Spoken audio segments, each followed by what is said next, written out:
Ya, kita ke informasi perhelatan Thomas Cup 2022. Juara bertahan Indonesia hadapi Jepang di partai semifinal di laga pertama dan kedua Merah Putih mampu menumbangkan wakil Jepang. Di partai semifinal yang mempertemukan juara bertahan Indonesia menghadapi Jepang, laga pertama menyuguhkan penampilan tunggal putra top dunia Kento Momota melawan Antonia Ginting di Impact Arena, Bangkok, Thailand. Di set pertama, Ginting mampu menaklukkan mantan juara dunia Kento Momota 21-13. Namun di set kedua pebulu tangkis nomor 5 dunia itu kalah 14-21. Set ketiga berhasil dimanfaatkan Ginting untuk meraih kemenangan 21-12.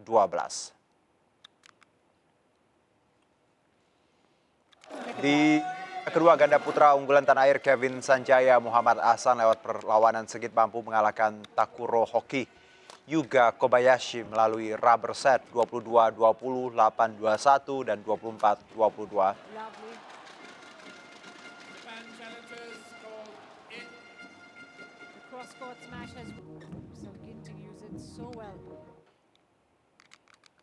Ya, kita ke informasi terkait SEA Games. Sementara di putaran SEA Games, Timnas Putra Wushu Indonesia, Haris Horatius dan Nicholas berhasil meraih posisi kedua dalam kategori Nan Kwan Putra dan Tai Chichen Putra. Sementara atlet Wushu Putri tanah air, Alisa Melinar, menduduki peringkat 1 dan membawa peluang medali emas dalam kategori Wushu Tai Chi-Kwan Putri.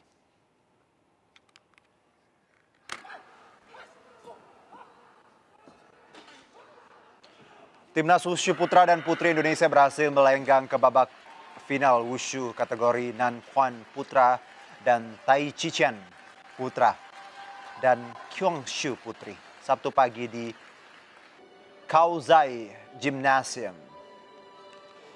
Berlaga di kategori Men's Nan Kwan, Haris Horatius tampil penuh semangat dengan detail gerakan yang tajam dan gagah, membawanya meraih posisi kedua dan meraih medali perak dengan skor 9,70. Dalam laga final Wushu Putri, atlet Wushu Putri Indonesia Alsya Melinar berhasil meyakinkan Dewan Juri untuk membawa pulang medali emas dalam kategori Wushu Taiji Kwan Putri dengan menampilkan gerakan Wushu yang indah dan memukau. Sementara berlaga di kategori Wushu Kyongshu Putri Indonesia yang diwakili Zaura Nebulani dan Nandira Moriska gagal membawa pulang medali.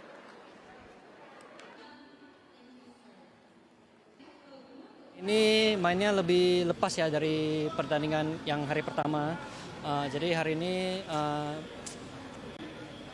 bangga juga terhadap diri sendiri bisa mendulangkan medali untuk Indonesia. Ya, kalau saya juga bahagia karena saya bisa menyumbangkan medali perak bagi Indonesia dan terima kasih untuk dukungan dari Indonesia, dari semua tim, seluruh tim. Terima kasih. Ya, dan untuk mengetahui update perolehan medali SEA Games 2021 serta pertandingan hari ini, kita bergabung dengan Angelica De Vagam langsung dari Hanoi National Sport Complex, MIDI, Vietnam. Angel, ada update terbaru apa terkait SEA Games untuk hari ini? Ya, Juna, SEA Games ke-31 masih terus berlanjut.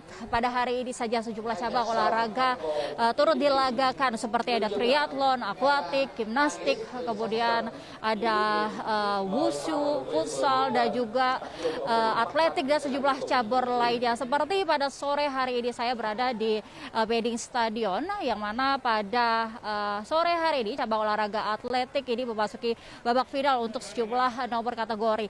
Dan Indonesia masuk ke sejumlah nomor kategori dalam cabang olahraga atletik seperti nomor kategori lari jarak pendek putra yang diikuti oleh Eko Ribawat, kemudian lempar lebing putra yang diikuti Abdul Hafiz, dan lempar jangkit putri yang diikuti Maria Natalia Londa. Dan tadi kami sempat menyaksikan untuk babak final dari lari jarak pendek putra yang diikuti Eka Ribawan. Sayang sekali Indonesia tidak membawa medali di babak final atletik nomor kategori lari jarak pendek putra.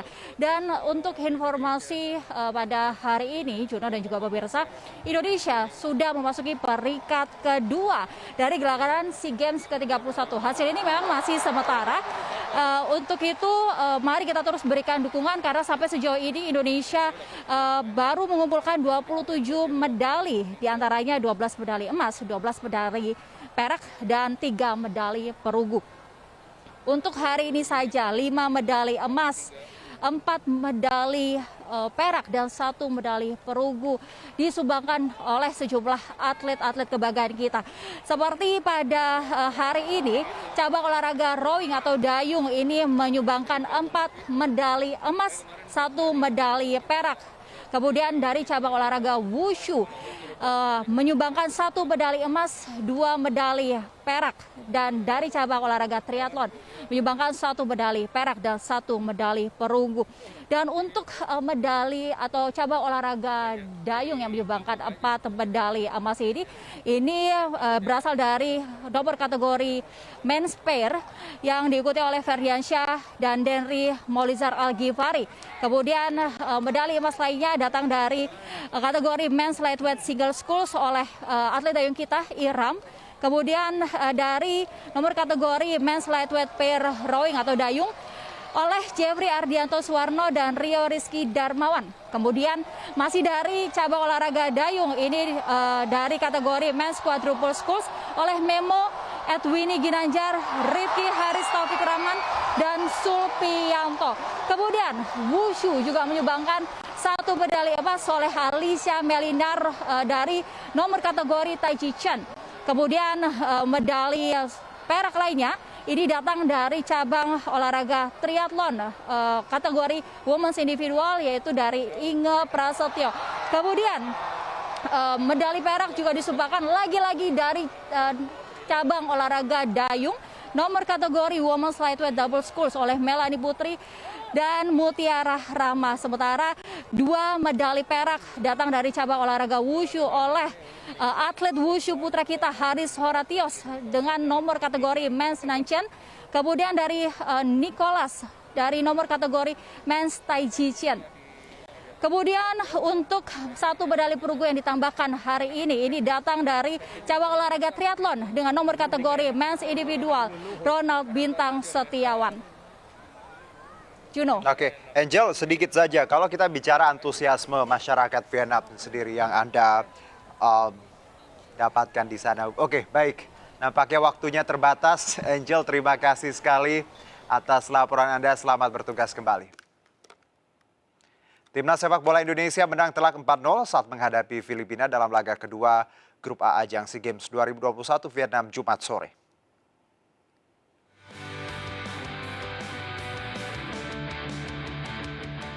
Berlaga di Stadion Vietri Jumat sore, Egy Maulana dan kawan-kawan tampil menekan dan langsung memimpin di menit ke-18.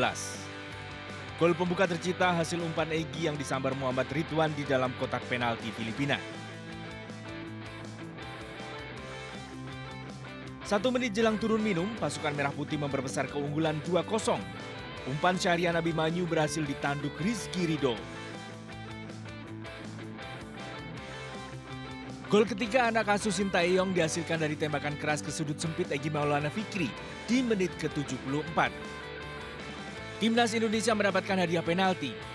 Pemain pengganti Ronaldo Kuateh dilanggar tim Filipina di menit ke-85. Marcelino yang maju sebagai eksekutor menuntaskannya lewat tendangan akurat. Dari kemenangan telak 4-0 atas Filipina membuat tim Merah Putih untuk sementara memimpin klasemen Grup A dengan 6 poin.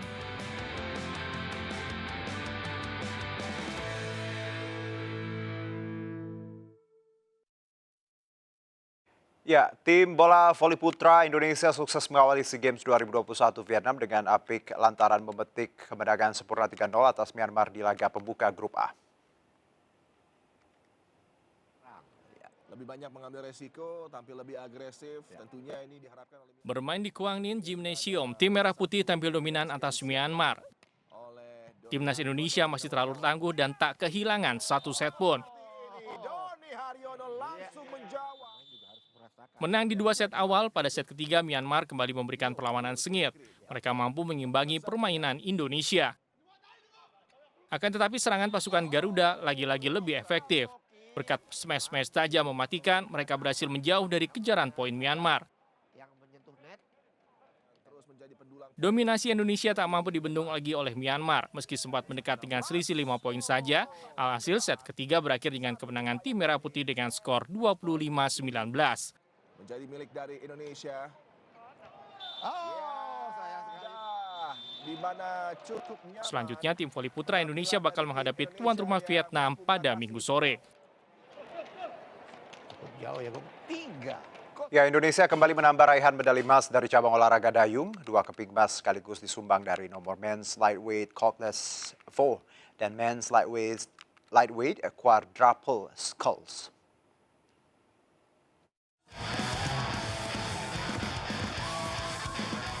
Dendri M. Algafiri, Ferdiansah, Ali Buton, dan Mahendra Yanto menambah koleksi medali emas dari cabang dayung yang digelar di Tung Nguyen Haipong Aquatic Center hari Jumat kemarin. Dendri dan kawan-kawan finish pertama dengan catatan waktu 6 menit 47 detik mengungguli pemain Vietnam yang meraih medali perak dengan selisih 5,1 detik.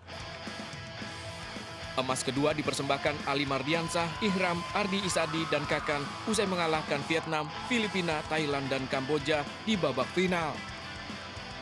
Ali dan kawan-kawan melesat unggul 6 detik dari tim tuan rumah Vietnam yang finish di tempat kedua dengan catatan waktu 6 menit 34 detik. Sebelumnya, cabang dayung telah mempersembahkan 2 medali emas dari nomor men's weight double scull dan men's double scull, serta 2 medali perak. Kontingen dayung Indonesia masih memiliki peluang untuk menambah koleksi emasnya dalam pertandingan yang digelar Sabtu ini. Kita ke informasi lain, Presiden Amerika Serikat Joe Biden menjamu para pemimpin dari Perhimpunan Bangsa-Bangsa Asia Tenggara di Gedung Putih Amerika Serikat. Sementara itu, Presiden Joko Widodo telah tiba di Amerika Serikat pada 10 Mei untuk ikut berpartisipasi dalam rangkaian KTT ASEAN Amerika Serikat.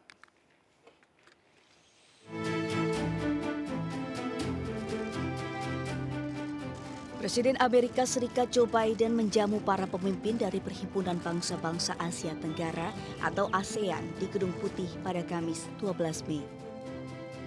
Pemerintah Amerika Serikat berkomitmen memberi 150 juta dolar Amerika Serikat untuk terlibat dalam proyek iklim hingga pembangunan infrastruktur kesehatan di Asia Tenggara. Amerika Serikat menjadi tuan rumah gelaran US-ASEAN Summit bertempat di Washington DC, Amerika Serikat pada 12 hingga 13 Mei 2022. Dalam forum akbar yang baru dilangsungkan pertama kali dalam 45 tahun ini, kerjasama Amerika Serikat ASEAN berfokus untuk memastikan keamanan, kemakmuran, dan penghormatan pada hak asasi manusia. Sementara itu, Presiden Republik Indonesia Joko Widodo telah tiba di Amerika Serikat pada 10 Mei untuk ikut berpartisipasi dalam rangkaian pertemuan KTT khusus ASEAN Amerika Serikat atau ASEAN US Special Summit selama 2 hari. Negara-negara ASEAN termasuk Brunei, Kamboja, Indonesia, Laos, Malaysia, Singapura, Thailand, dan Vietnam. Ya, masih dari mancanegara, ribuan warga Palestina hadiri pemakaman jurnalis Al Jazeera. Polisi Israel sempat memukuli pelayat dengan tongkat.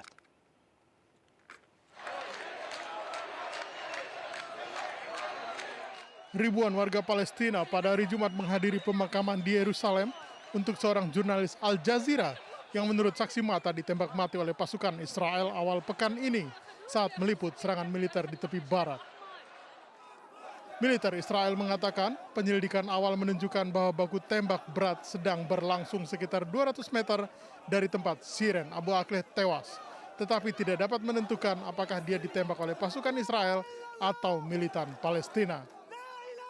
Puluhan orang, banyak dari mereka membawa bendera Palestina, mengepung dan berbaris di sepanjang peti mati saat dibawa dengan berjalan kaki keluar dari gereja menuju tempat peristirahatan terakhirnya. Sebelumnya, polisi Israel bergerak masuk dan mulai memukuli para pelayat dengan tongkat.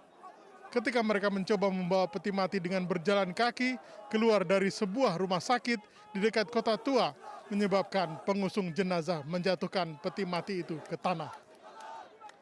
Polisi kemudian mengizinkan keluarga untuk membawa peti mati ke sebuah gereja Katolik di kota tua yang dipenuhi pelayat, sebelum menutup rumah sakit dan menembakkan gas air mata ke sejumlah pengunjuk rasa di dalamnya. Beberapa hari terakhir, telah terlihat curahan kesedihan dari seluruh wilayah Palestina dan dunia Arab. Ya, informasi tadi mengakhiri MNC News Now hari ini. Mari berbagi untuk masyarakat terdampak bencana di tanah air melalui MNC Peduli. Tetap patuhi protokol kesehatan. Saya Gino Syaputra undur diri. Terima kasih. Sampai jumpa.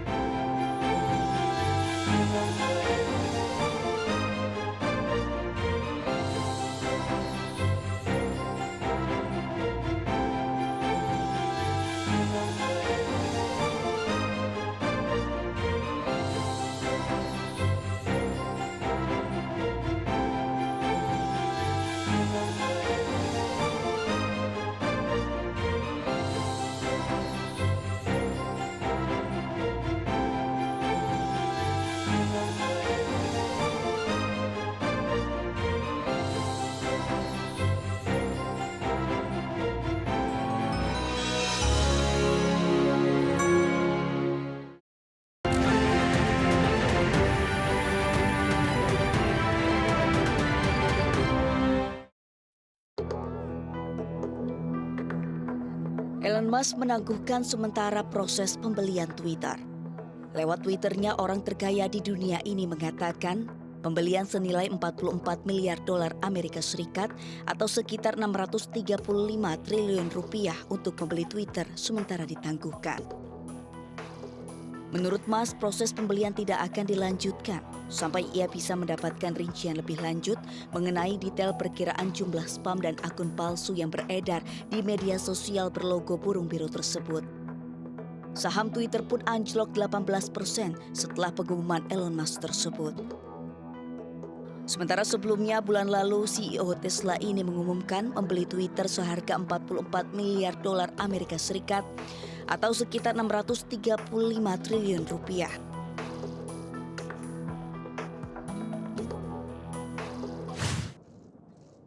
Sebagai negara dengan wilayah terluas dan jumlah penduduk terbesar di antara negara-negara ASEAN, Indonesia mendapat perhatian khusus tuan rumah dalam KTT Amerika Serikat dan ASEAN di Washington DC. Indonesia right now is emerging as one of the, how shall we say, new global nodes in the electronic vehicle manufacturing space. And their particular niche is looking at EV components like batteries, which again, really surprisingly successful development of a new industry with a lot of global linkages. I can imagine again as Indonesia becomes more of a significant global player in an area like components for electric vehicles, which right now many of those components are heavily dominated sort of by sourcing out of China. In a sense, Indonesia could become again a very significant commercial alternative. Tapi bukan perdagangan saja yang menjadi isu utama, perkembangan geopolitik juga menjadi fokus. So a lot of what the administration will try to deliver, what they've been delivering for the last year and a half, is kind of the positive message that the best way to maintain the autonomy of our partners in Asia from China is for us to provide alternatives. So deliver on vaccines and infrastructure and economic engagement, work with the Quad on those fronts. Everybody knows that China's the subtext, but you want to keep it as the subtext.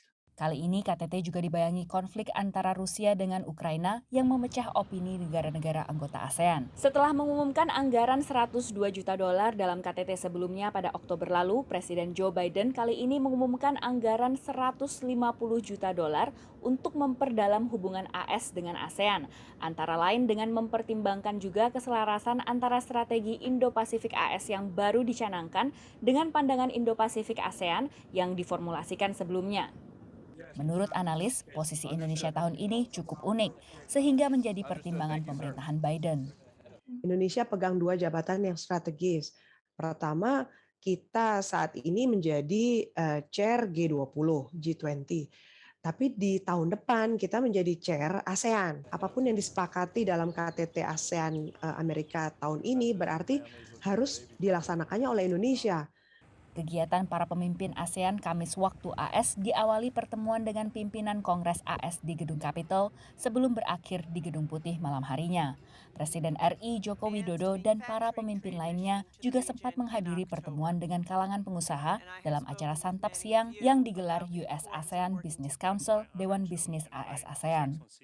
Dari Washington DC, Virginia Gunawan, Rere Wahyudi, Eva Masri Eva, dan tim VOA. Carbon Neutrality Initiative to support green and low